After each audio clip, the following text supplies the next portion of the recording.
Welcome, Drink with James, episode 136. Obviously, I have escaped the confines of our conference room. I am at the beautiful Center Bar in Columbus Circle.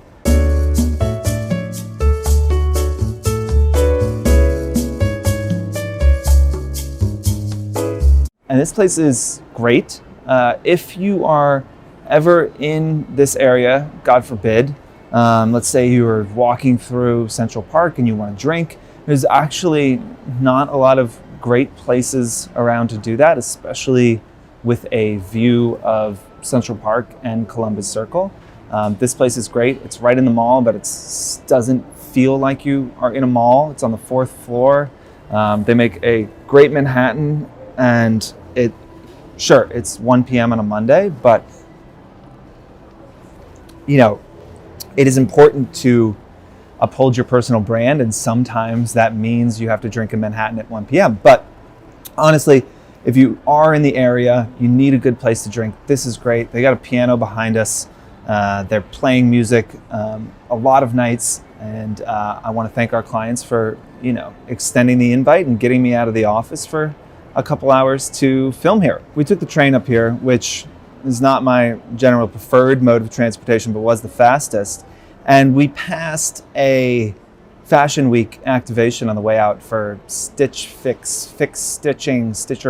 I don't know what the hell it's called, but they had some strange red carpet in the subway. I'm not totally sure what's going on, but I did see Grace Atwood was there an hour before, so I know they were doing some Fashion Week thing, which gets me thinking about Fashion Week in general. We are in the throes of it. This is not as popular, obviously, as the season in September because the weather sucks and the clothes are harder to see when it's 15 degrees outside. But, us consumers, us normals, these, people that aren't invited to the shows are subjected to quite a bit of coverage and quite a bit of Insta story vomit and bloat. We're getting the perforated edges in the top, 50 dots with people's stories. And I think it's difficult because you, as an influencer, I know you have to balance wanting to stay busy and go to as many shows as possible with not overwhelming your audience and, not creating something that's interesting or captivating. And I think that I would be super interested to see from influencers how much fall off they're getting on their stories. I don't find the Fashion Week vomit to be super interesting. I think that if I was an influencer and I'd gone a lot of times, I would seriously think about how I could do that in a way that was, interesting and mindful. It feels like people are just throwing up stories from the shows because they're there and there's not a lot of thought behind it. And again, I don't find it hugely interesting. I think that there's probably a pretty compelling case to be made for scaling back, if not the number of shows you go to, the number of shows that you are talking about. I might encourage influencers to, fire up their blogs back up and maybe cover the shows more fully on their blogs and less fully on the Instagram. I just don't know a huge amount of people following influencers that find this stuff interesting, and I definitely have seen people on Instagram complaining about all the Fashion Week content. And what sucks is that it's a month, and I also just feel like half the influencer community was in Paris for Couture Week, so really I've already been hit with Fashion Week for weeks, and then it was men's before that, and so it's 6 weeks of constant Fashion Week content, and I just don't think it's super interesting. And I think that it would behoove you all who are now potentially listening to this and you're in the middle of Fashion Month to really think about quality over quantity and to edit those stories down to something that is compelling and interesting for consumers, not just for you, and not just ticking a box of saying, okay, I got invited to that show, I posted from that show, I'm all good. Let's get into the questions first. Now, question number one is, what's the proper way to drink a Manhattan? That's not question number one, but the only way to drink a Manhattan is up. I personally don't get into too much of the what whiskey do I want? Is it rye or bourbon? For me, a Manhattan's a Manhattan. I know that maybe people that have like actual taste buds can tell the difference. I can certainly tell the difference between a good one and a bad one, but I leave it to the bartender if it's going to be rye or bourbon, and I leave it to the bartender what kind of bourbon that they're going to put in there, because they know more than I do. I'm good at drinking them. They're good at making them. Important to let people do what they're good at.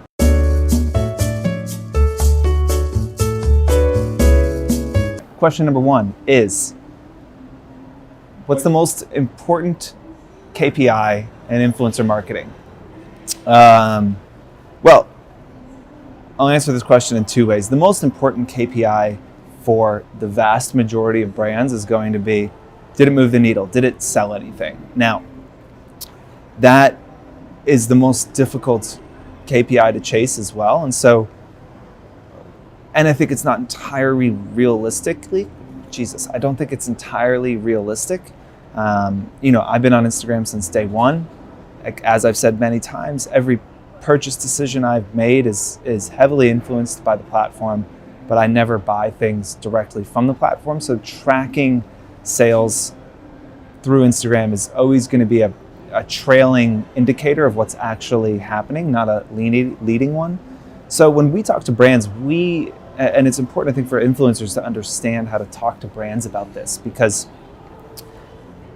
when executing a campaign, they certainly are going to want you to report on some KPIs, but it's important to make sure that the KPI matches the campaign. So what we do is, when we talk to brands, we tell them that they have to pick a keystone KPI. So what is the thing that they're going to look at, the most important KPI, and we make sure that that keystone KPI corresponds with the point of the campaign. Meaning, if it's a brand awareness campaign that is meant to create beautiful content and get more people to know who the brand is, then sales is a pretty terrible KPI for that, because you don't find out about a brand and become a customer of it in the same interaction. And so for a brand awareness campaign, the right KPI would probably be engagement and reach.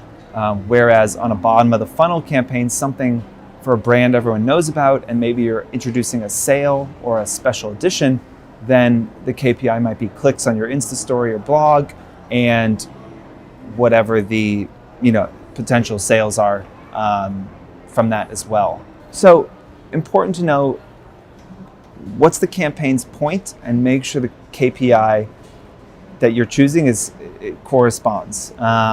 If a brand was trying to drive interest in a new product, the KPI for that might be the conversation that's happening in your comments, people asking product questions, the DMs that you're getting about it.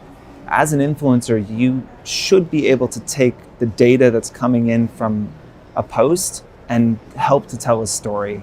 But it is important, I think, in the brand work that you do, to ask them before it starts, what's the KPIs that you're tracking, and what's your keystone KPI? What's the main thing that you absolutely need to happen for this campaign to be successful? Because if you don't understand how they are quantifying success on a campaign, then how could you possibly hope to be successful in that campaign? I think a lot of companies say that we want brand awareness, and we want sales, and we want click-throughs, and we want great content, and we want all of these things. And all of that is possible across multiple posts. All of that is not possible in a single. And it's why we ask for the keystone KPI, the main KPI above all others, so that we know, yes, we will try and touch as many points as possible and kind of speak to the KPIs that are important to you, but we know the one that is make or break, ride or die, this thing absolutely has to happen, so that we can brief and create content that kind of meets that challenge.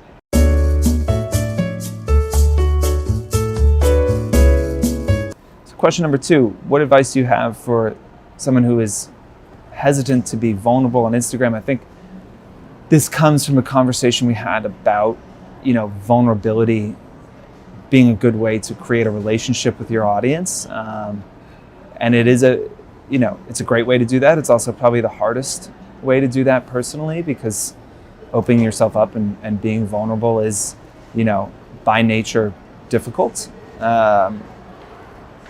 Look, if that's not natural for you, I don't think that it's going to work for you, And so while I think you have to look at yourself and say, am I hesitant to be vulnerable, or do I feel incapable of doing that? There might be wounds that are too fresh that you can't talk about. There may be things that you don't yet totally understand about yourself that you can't talk about. That's okay. You do not in any way have to open yourself up completely to your audience. You don't have to do it at all. It's just a arrow in the quiver. It's just a way to build a relationship with an audience. I wouldn't say that I am ever vulnerable on Drink with James. I'm not really telling y'all anything about my life. I'm not sharing any of my big struggles. I feel like I have some sort of relationship with the people that watch the show, and I think that I have heard that that's felt from the other side, and that's done without vulnerability. So again, I think it's important to know anyone you're getting advice from that not everything works for all people, and you have to find something that's going to work for you. And I think that a core tenet of the show, and something we've talked about all the time, is just trying things, And so doing something once doesn't mean you have to do it 100 or 1,000 times. And, starting to peel back the layers and starting to show your audience a little bit behind the curtain of who you are and what you're feeling, what you're struggling with, that is a process that can be unrolled slowly over months or years. It doesn't have to happen all at once. You don't have to say, hey guys, I want to share the 10, biggest insecurities I have about myself. That's not how you have to get into it, and that may not even work. So, start slow, and if it doesn't feel natural, or if it doesn't make you happy, or it's not helping you in any way, then I wouldn't do it. I think that the argument for being vulnerable is probably that by opening yourself up, you can realize that other people have been through the same thing, that, by sharing your experiences, you can start to build a community around you that also share those experiences or feel a certain amount of empathy for you about those experiences. But, by no means do you have to do it. So this is not an equation. I think we've said often on the show that this is not a thing where you say, okay, then I get to do this and this comes out. You could feel like you're being vulnerable, and people they could just say, well, I don't care. I'm here for pretty pictures, not, your life story. Each account is different. Each life is different. And it's best to do what you feel like works for you. Yeah. I mean, I'd say probably the worst thing you can have, other than open mic stand-up comedy, is forced vulnerability. That's going to seem not great.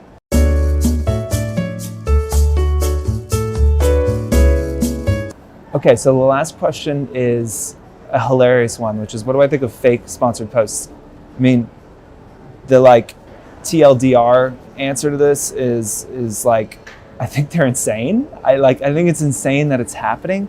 But I guess on a level I understand it. I think that there is, again, so much attention put into this space, and I think being legitimized and validated by a brand is a big part of it. And so there is a trend now where people are pretending to do sponsored posts. It's kind of crazy. They're giving free advertising, doing hashtag ad on posts that were not sponsored. This actually happened to us in a campaign. I won't say for what client, but we had a few influencers jump in and hashtag sponsored, hashtag ad. And they did, they executed on the brief. They did kind of made the post look like the other posts.